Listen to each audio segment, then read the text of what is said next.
খাঁচার ভিতর অচিন পাখি কেমনে আসে যায়, তারে ধরতে পারলে মনো বেরি দিতাম পাখির পায়ে কেমনে আসে যায়।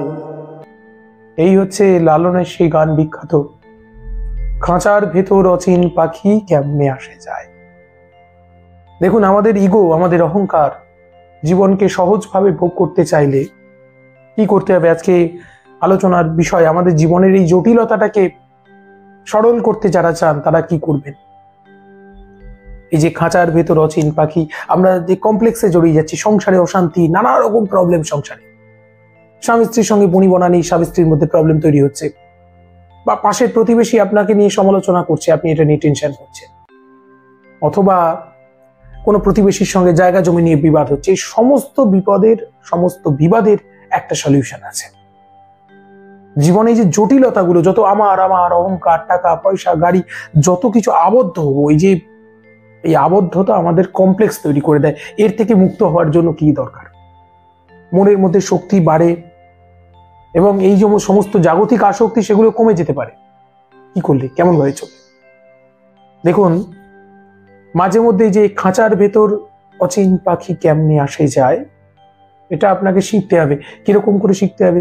আমাদের মাঝে মাঝে জানেন, এই যে সংসারে এই মাঝে মধ্যে মানুষের পরিসমাপ্তি যেখানে হয় সেখানে যেতে হয়। শ্মশান, কবরস্থান, গোরস্থান, এখানে যাবেন যেখানে দেখবেন মানুষের অন্তিম ক্রিয়া হচ্ছে। ওই জন্য আমাদের ধর্মশাস্ত্রে শবযাত্রা যারা বহন করে তারাও পূর্ণ ফল পায়। কেন বলুন তো? এই কারণেই যে এই শবযাত্রায় যদি যান, এই শেষ যেখানে হচ্ছে শ্মশান ভূমি, শ্মশানকে বলা হয় তপভূমি, বৈরাগ্য ভূমি, যেখানে গেলে বৈরাগ্য ভাব উদয় হয়। আমি বলবো সব কঠিন কঠিন কথায় আপনার দরকার নেই। এখানে যাবেন, গিয়ে কি দেখা যাবে?